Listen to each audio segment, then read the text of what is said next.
Hello and welcome back to another episode of Cloud with Chris. You're with me, Chris Reddington, and we'll be talking about all things cloud.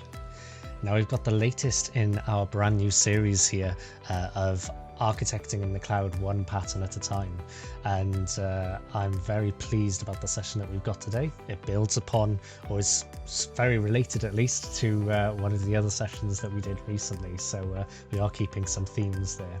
And we've got many more sessions scheduled over the coming weeks. We're going to do some various patterns together that make sense and interlink, just to make sure the content is really digestible and is really easy to apply into some of these real world scenarios. So as always, if you want to keep up to date with those, please like, please subscribe, please follow on the various social channels that we have, and you'll be able to keep up to date with all of those. So with that, that is our kind of introductions done, and now we can get into the heart of today's topic. So today's topic is all about deployment stamps. So last time you heard, or one of the previous times at least, you heard about the geode pattern, and there was some references to this deployment stamps pattern as well.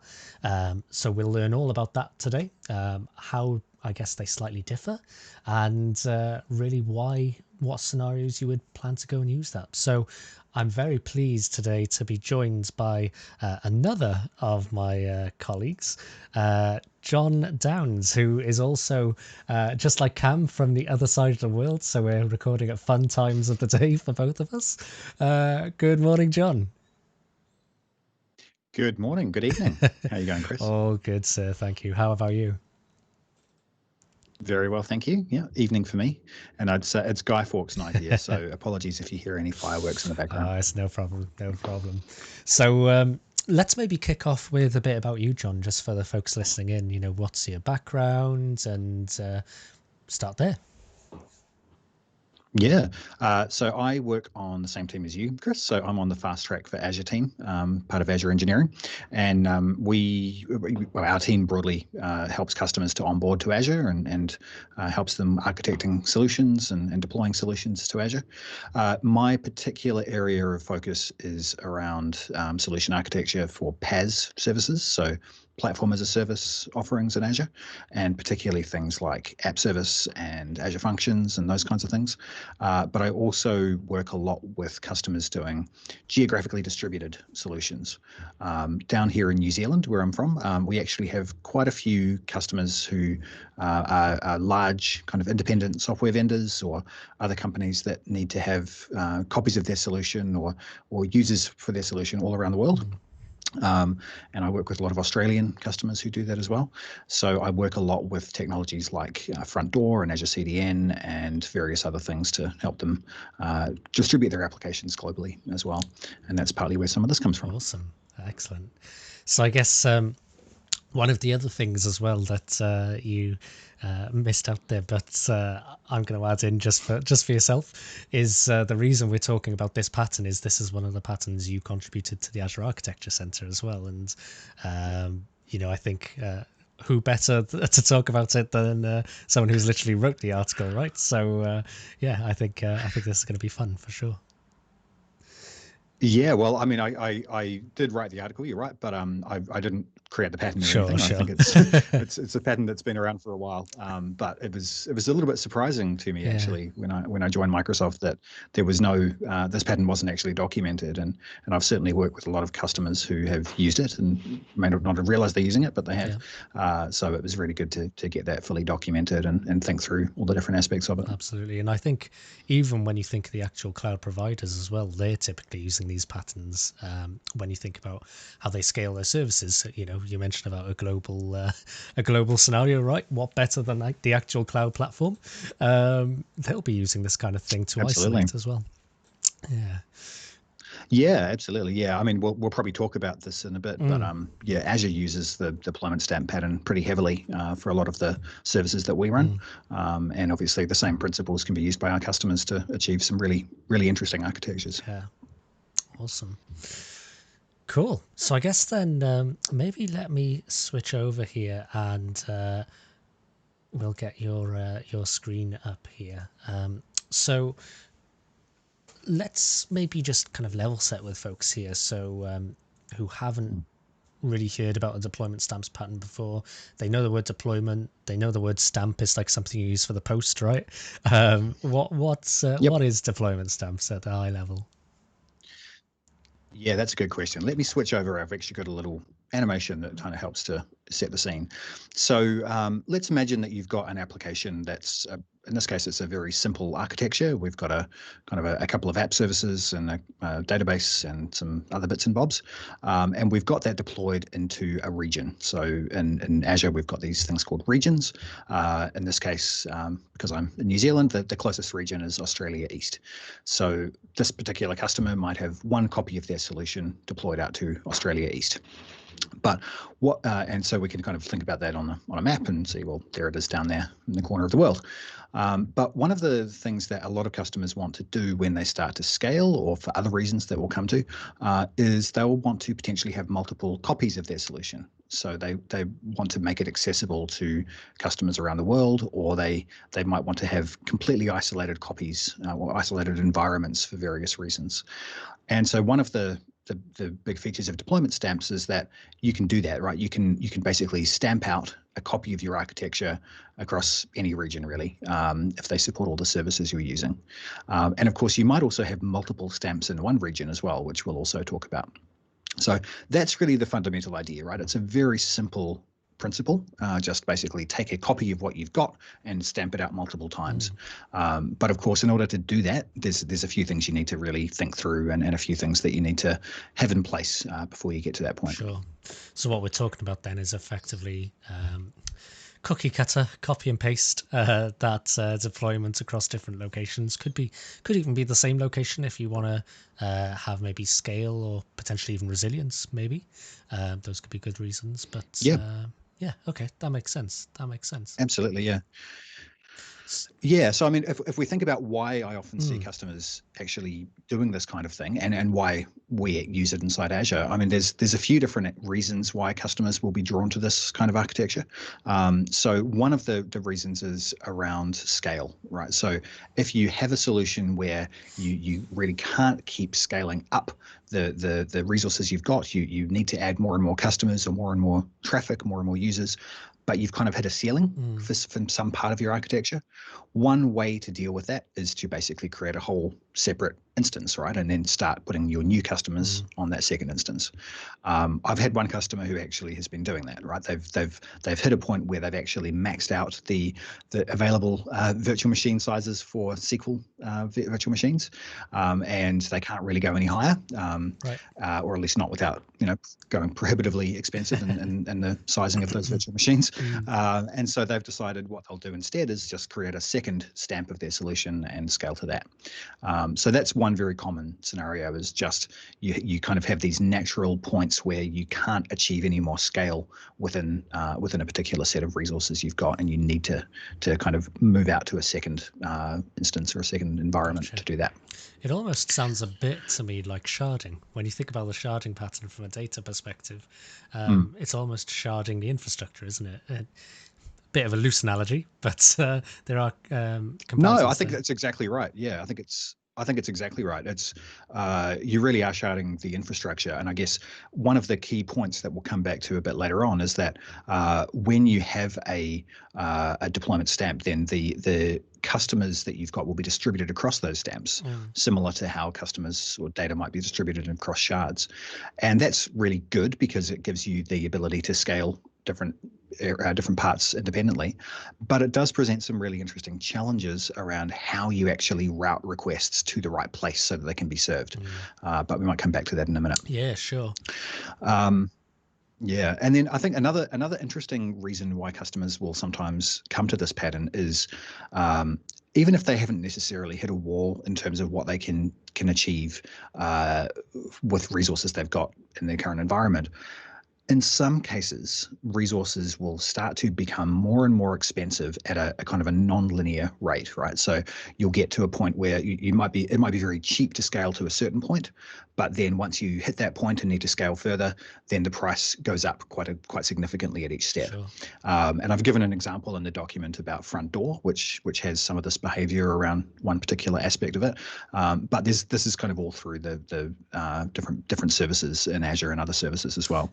So it can be a really important thing to keep in mind that you, just because you might be able to scale even higher than you currently are, it doesn't necessarily mean it's the most cost effective or the most efficient way to do it. And potentially scaling out instead of scaling up might be a better option. Yeah. And that's where the stamp pattern can come in as well. And I think that's a super distinction to make, by the way, just in general about selecting your Azure resources, is understanding how they work. And I don't mean, hey, you need to have the whole book on how the service is made, but I mean, how does it scale? How is it resilient? How does costing and pricing work? Because those elements are drastically going to impact, even if you use all of these architectural patterns, you're still going to somewhat rely upon how those services are designed. Like the classic example I always give is a virtual machine versus a virtual machine scale set. With a virtual machine, if I need to scale, I need to redeploy more of those manually. If it's a scale set, great, I can just literally drag a slider or go to Terraform or ARM templates and change a number. Awesome. But the challenge there, of course, then is if my app is not stateless, then maybe the scale sets approach might not work because of that scale in, scale out kind of idea, and losing state and all these things. But anyway, I won't take us down that route here. But well, there's a really important point in there, though, Chris, which is that this kind of pattern really, it may not necessarily require, but it certainly heavily encourages things like infrastructure as code and automated deployments and those kinds of best practices that I think, you and I for sure. and our team hopefully are all saying that to everybody every day, regardless. But when you start having to be able to create multiple instances that are going to be identical or very close to identical, you don't want to be doing that manually. Exactly. You want that to be fully automated. Exactly. And I've said many times on this channel, right? But you know more than anyone as well. The whole DevOps side and the automation side is something close to my heart, and I do try and navigate people towards that sooner rather than later, because the upfront investment, it is worth it, and especially if you're going to go down a path like this, you do not want to be, as you scale out your users, you don't want to be having to go, okay, now we need to follow this huge playbook of 12 different pages to go and create this environment where on page 7 there's something ambiguous, and across 3 deployments you've misconfigured something. That's exactly the reason, right? So yeah, absolutely. Yeah, but I think that also there is a kind of a corollary to that, because one of the nice things about the deployment stamp pattern is that you can potentially use that pattern without having to make significant changes to your architecture. So things like infrastructure as code and deployment automation will help you to implement the pattern. But from an architectural point of view, you can take pretty well any architecture and then stamp it out, right? You don't have to have thought this through ahead of time. And I know you mentioned that you spoke to Will Eastbury about the geode pattern recently as well. One of the big differences between the geode pattern and the stamp pattern is that the geode pattern, you really have to design for that up front. There are it's an awesome pattern and I love it. And it's when you can make it work, it's a really, really beneficial pattern. But if you're taking an existing application, very rarely will that fit neatly into the geode pattern. And so if you want to scale out an existing solution, then deployment stamps tends to be an easier job for that. Gotcha. That makes sense. And I guess there's even additional benefits to this pattern as well that we haven't really talked about yet. Like if I think about the whole multi-tenant kind of world and the single tenant kind of world, assuming that I'm an organization where I need to have customer deployments completely separate, that could be an example of a deployment stamp. It's not always for scale or for the kind of core infrastructure itself. It could actually be just a pattern of how we deliver our services to our users. Absolutely. I mean, this is actually another big reason why a lot of the customers that I work with using this pattern have gone down that path. So they've either got data sovereignty concerns where they have to have some customers' data in one region and other customers' data in a different region, and they can't mix and match them. And that becomes a problem if you're doing something like the geode pattern, because the geode pattern will replicate data everywhere, which is kind of what it's there for. Yep. So a stamp pattern will give you isolation between data sets as well, and give you that ability to keep customers' data isolated. But then, as you mentioned, the single and multi-tenant instance kind of idea is a really interesting one too. I was actually just speaking today to a customer who is doing exactly this. Right. They've got a solution, a SaaS solution, where they have a whole bunch of stamps of their solution that are multi-tenanted, but then they've also got a bunch that are single tenant, because those particular customers are potentially very busy or have very complex requirements, or are very sensitive to security requirements or latency, those kinds of things, and it just makes sense to keep them separate from everyone else. And so they've basically got a collection of stamps. Some of them are multi-tenant, some of them are single tenant, and that kind of approach can work really nicely in this kind of pattern as well. Yeah, and I think really important to call out there as well is what you mentioned almost about the noisy neighbor scenario, right? Being able to take that particular noisy customer, if you've got, I guess, maybe we'll come into this in a minute as well, actually, but this pattern, I guess, might not be for everyone as well. If you've got like a multi-tenant scenario and you want to go and manage at scale, this might be a bit challenging, but there are reasons to take certain customers out of that pool, for example, out of that deployment, because maybe they're taking 60% of the resources and everyone else is throttled and constrained, and as a result you don't want to impact the 80% of your customers by one big noisy customer, and that's kind of the idea we're talking about here, isn't it? Yeah, exactly right. Yeah. And I mean, the noisy neighbor problem is definitely a big concern with any kind of multi-tenant architecture.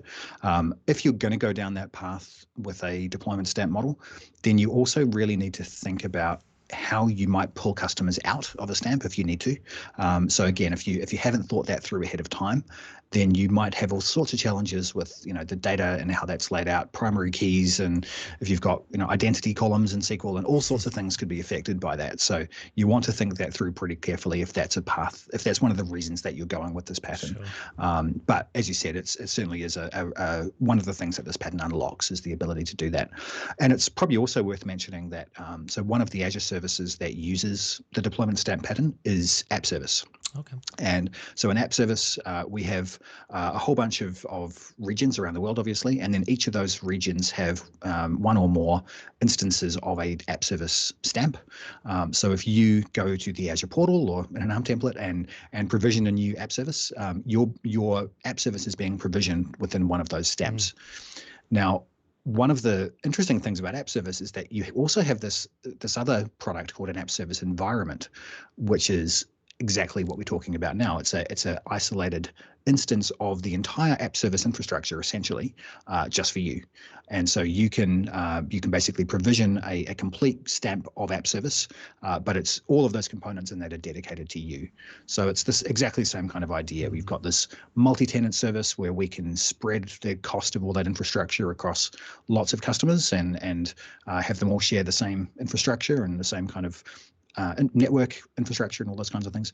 Or if you have requirements that mean you need to have your completely own your own complete instance, then you can also do that through an App Service environment. Gotcha. So the pattern is pretty well established, I think. And I think if I'm the likes, because we're going down this path, we're probably thinking more of like an ISV or a software as a service provider here at this point.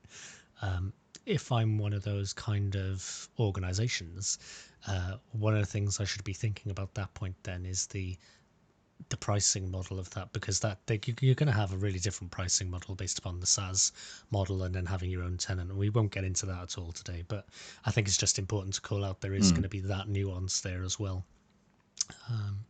Cool. Absolutely, yeah.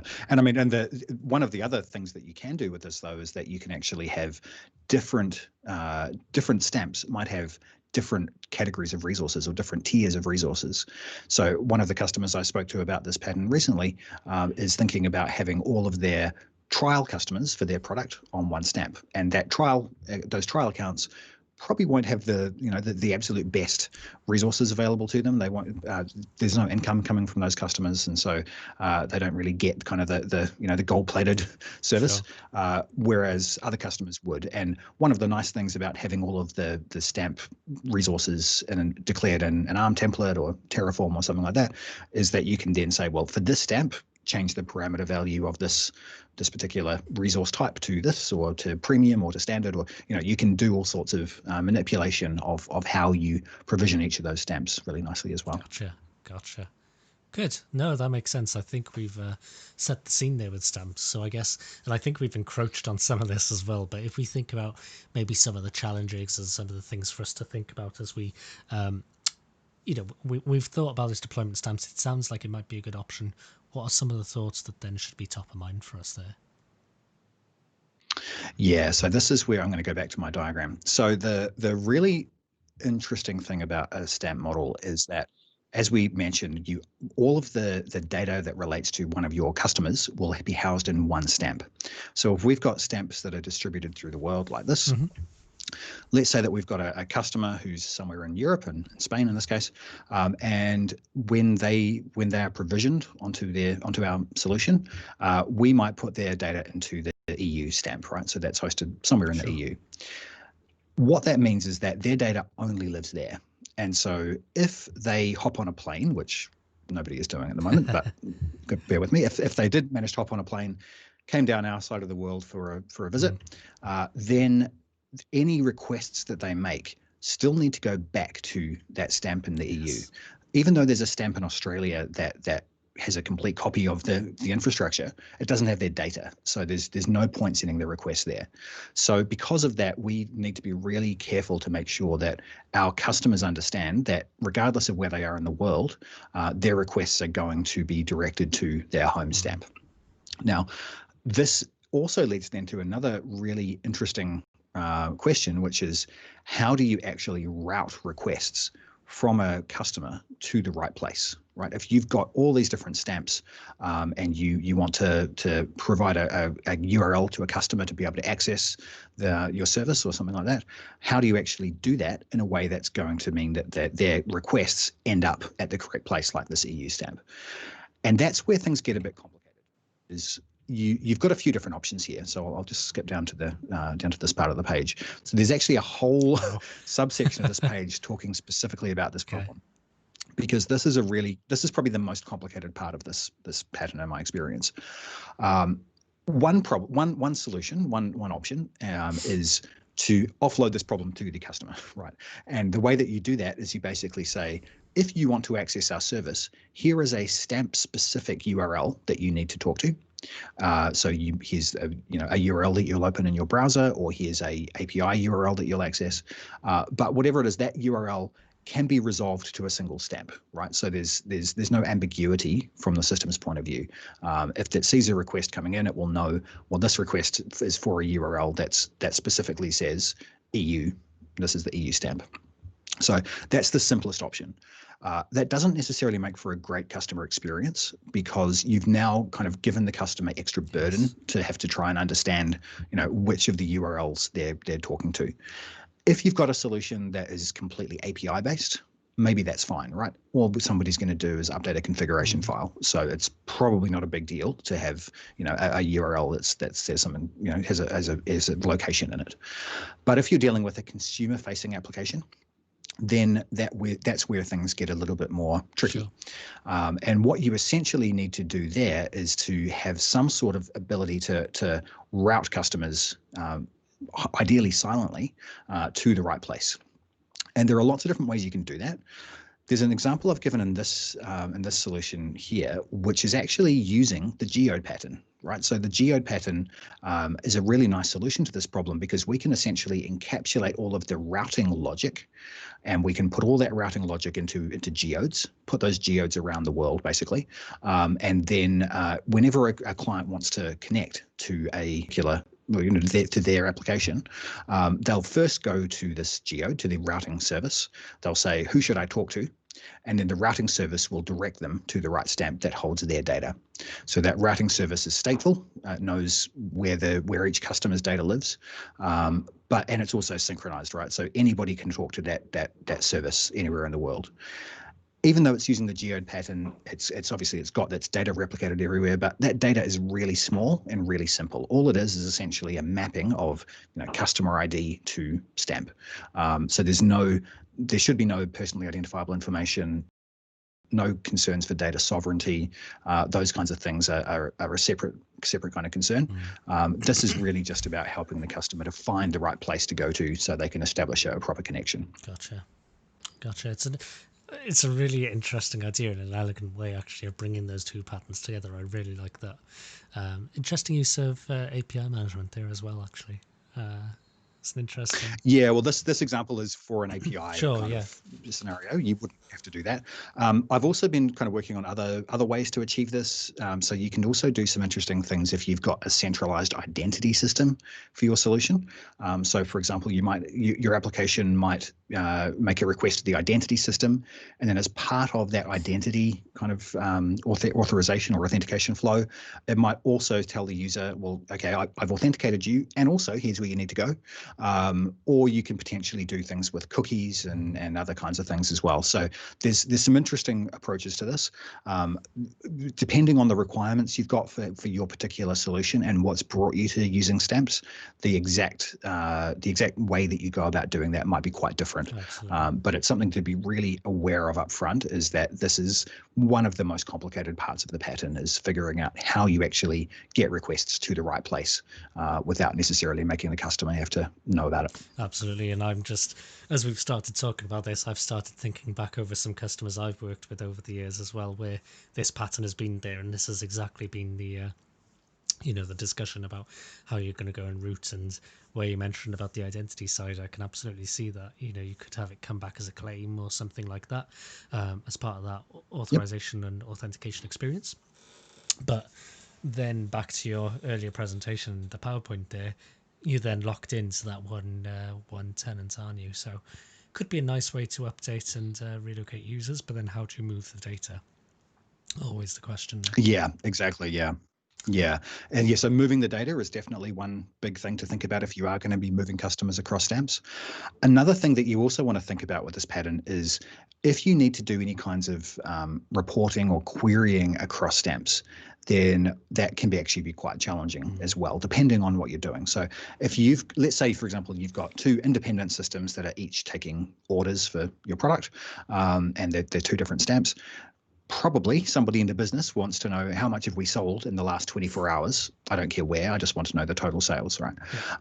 And if you've got two stamps, that's probably not too bad. You could potentially execute a query against both stamps and then pull the data together and aggregate it. But imagine if you've got 30 stamps or 100 stamps or 1,000 stamps, that starts to get a bit more challenging to kind of fan out all those queries, wait for them to come back, bring them in and aggregate them, or do whatever you need to do. The same thing with running management operations and those kinds of things too, right? So once again, automation is such a key part of this, especially if you're going to be operating at scale. You don't want to be going in and kind of managing each stamp one by one. But coming back to the querying example as well, one of the ways that I've seen customers actually get around the querying problem is they'll have all of the stamps publish their data out to a central data warehouse, and that data warehouse is where the centralized querying can be done from. And actually, this is not completely dissimilar to how app service works. If you think about an app service, we've got all these different stamps, like I mentioned, that are all processing requests for customers. They're also collecting a huge amount of telemetry about all the different things that are happening within that stamp, within the applications.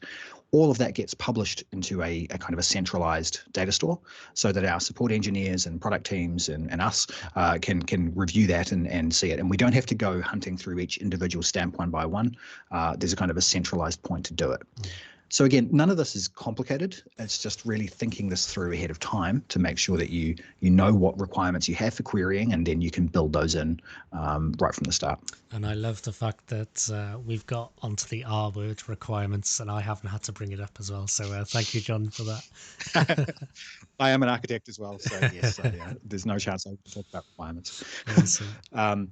But I'd also like to come back to another aspect of the pattern as well, which we kind of glossed over at the start, but I think it's a really important one, which is around one of the other reasons that I've seen customers go with this pattern is if they have customers who might have different requirements around deployments. So let's say, for example, that you've got a multi-tenanted architecture, and you've got some of your customers are on a multi-tenant system and others are on a single tenant, and you might have a kind of a mix of all of that.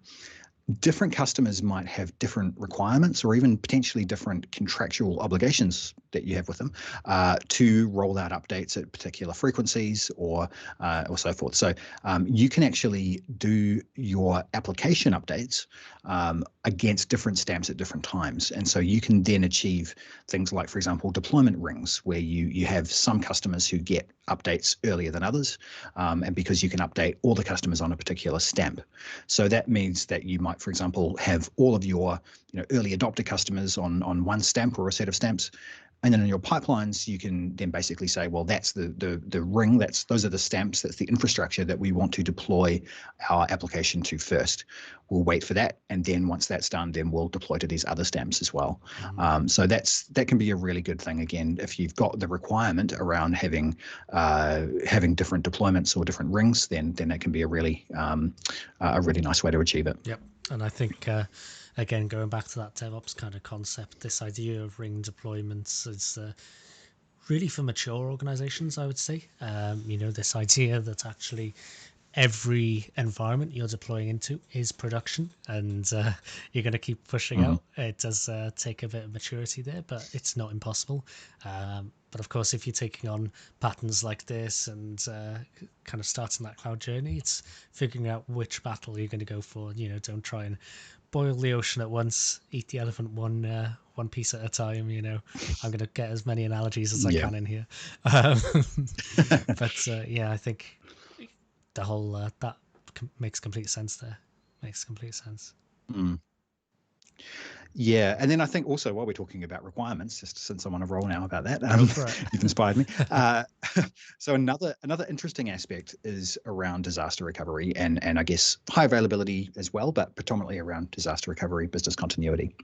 So one of the things that I often talk to customers about, well, always talk to customers about when I help review their architectures, is what are the requirements either that you have or that your customers have around your availability, including disaster recovery kind of requirements. And one of the things that sometimes comes up with these kinds of more complex architectures is that different customers might have different requirements.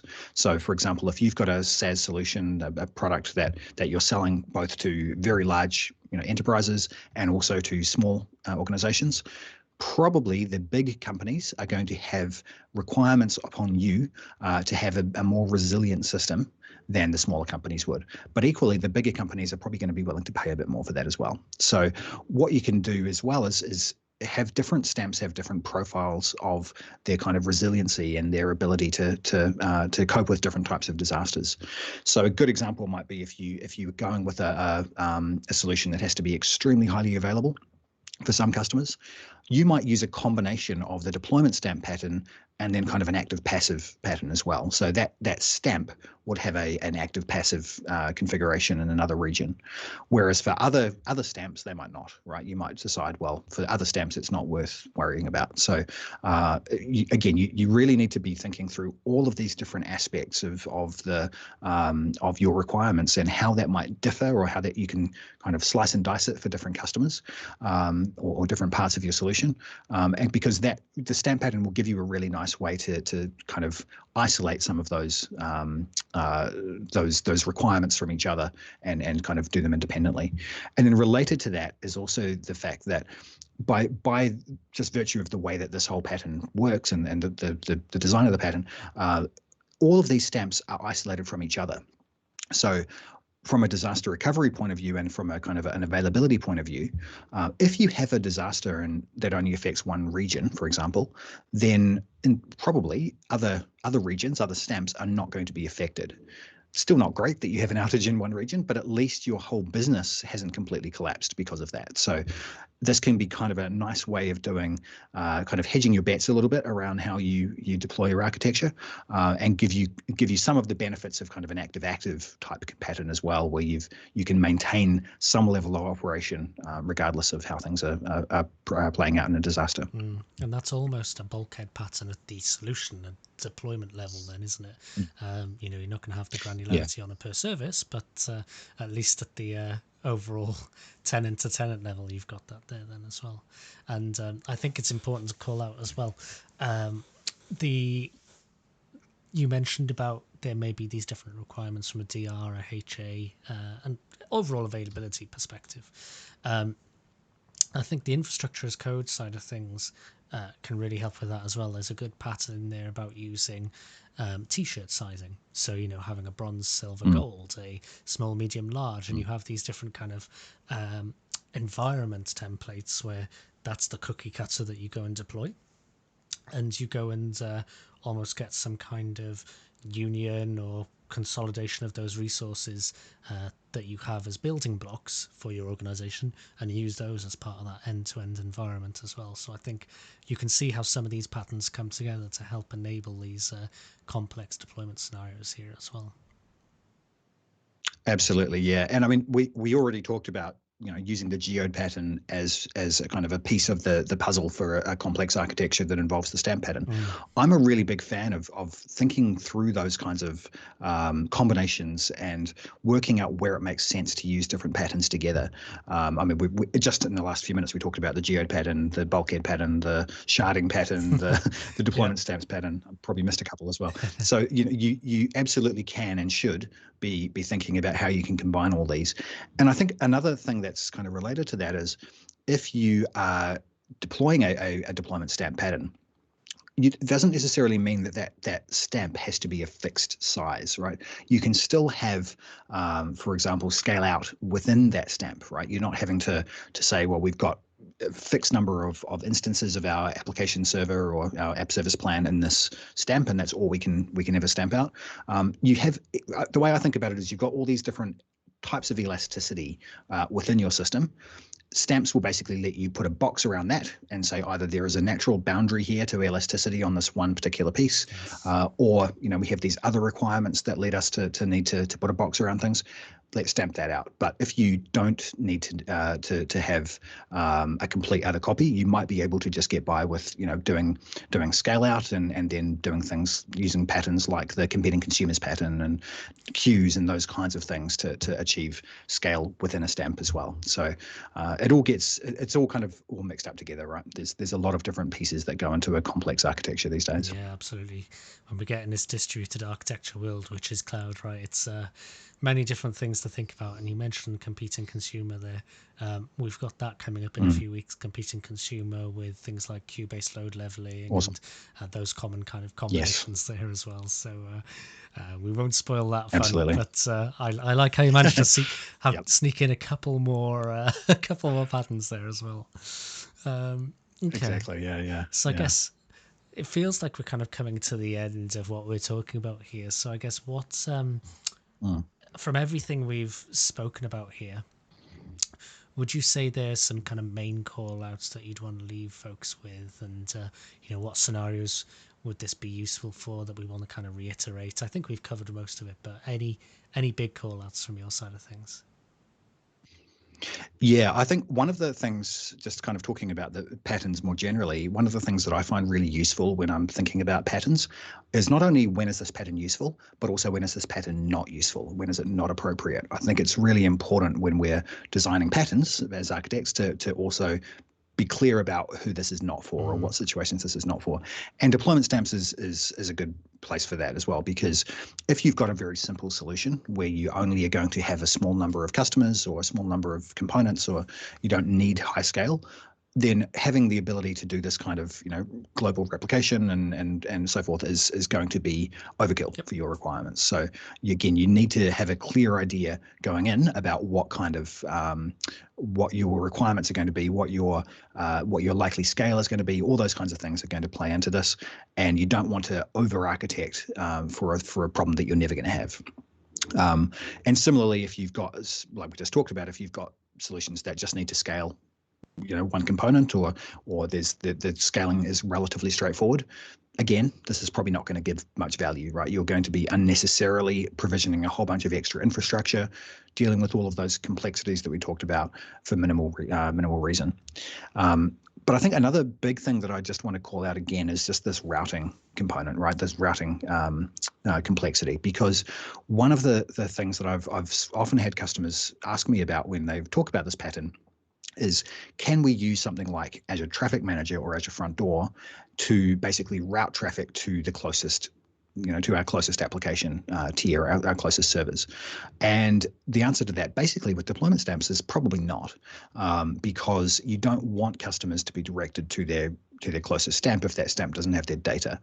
So again, if you're thinking about using Traffic Manager and Front Door and so forth to add resiliency to your solution, then your deployment stamps is not necessarily going to solve that problem for you.